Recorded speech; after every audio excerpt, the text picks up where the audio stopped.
Samantala, hindi maiwasang mag-alala ng mga kaanak ng isa sa mga sundalong Pilipino na iipit ngayon sa gulo doon sa Megolan Heights. Mula sa Teresa Rizal, nakatutok si Ruth Cabal. Live at eksklusibo. Ruth.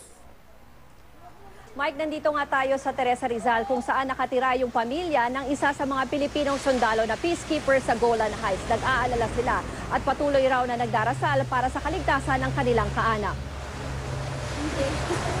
Nagtipo ng mga kaanak ni Master Sergeant Nelson Lagmay sa bahay nila dito sa Teresa Rizal para makabalita sa sitwasyon niya matapos malamang kasama siya sa mga sundalo sa Golan Heights na napalibutan ng Syrian militants.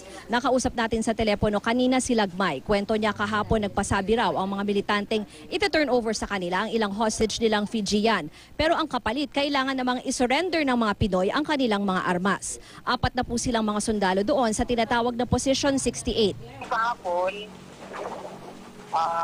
meron po ma'am ditong 2 officer na PG na itaturn over sa amin. Ibig sabihin po nun ma'am, ang alam namin na itaturn over lang pala. Yung pala ma'am ay may kapalit. Yung po ma'am na lahat ng armas namin, kaya po nag-decide po kami na yung kapwa nila mga katubo nila ma'am, pinapatay nila, ay kami pa kaya. Kaya nag-decide naman kami na hindi namin isusurrender itong mga baril namin. Hindi pa raw naman sila sinusugod ng mga Syrian militants o pinapaputukan pero hindi rin daw sila makagalaw dahil napalibutan na raw ng bomba ang gate ng kanilang headquarters. Hindi naman kami makalabas dito ma'am kasi nga yung gate namin ma'am ay linagyan nila ng mga bomba. Ito, medyo pagod kasi 24 raw mag-register rin kami ma'am na ganito na walang tanggalan ng combat, walang tanggalan ng armas ma'am dito sa may mga perimeter namin para lang madepensahan namin ma'am itong posisyon namin ma'am. Pero ano pong assurance po sa inyo ng United Nations? Ma'am sa ngayon, naghihintay pa rin kami ma'am ng feedback nila ma'am kasi up to now ma'am, ongoing process ma'am ang ginagawa nila ma'am.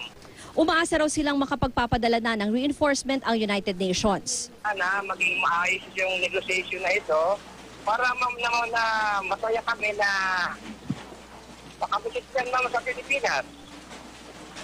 At saka isa pa ma'am, ang kailangan namin ma'am ay pray ng mga kababayan natin ma'am.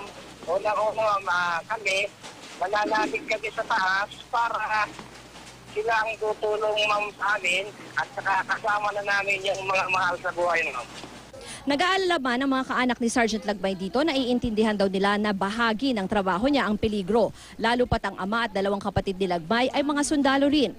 Kung tutuusin, pwede na nga raw magretiro si Lagmay na mahigit 30 taon ng sundalo. Disyembre siya na-assign sa Golan Heights at pabalik na sana ngayong Oktubre. Halos hindi makatulog at naiisip ko nga yung nangyayari doon. Pero nagtitiwala ako na ligtas. Kaya salamat sa Panginoon. Basta ipanalangin nyo na lang kami para sa kaligtasan naming lahat. Sabi ko, bakit nga? Umiiyak na po ako noon. Sabi ko, bakit? Yung anak kong lalaki, naduduwal na, tinenervyos na siya.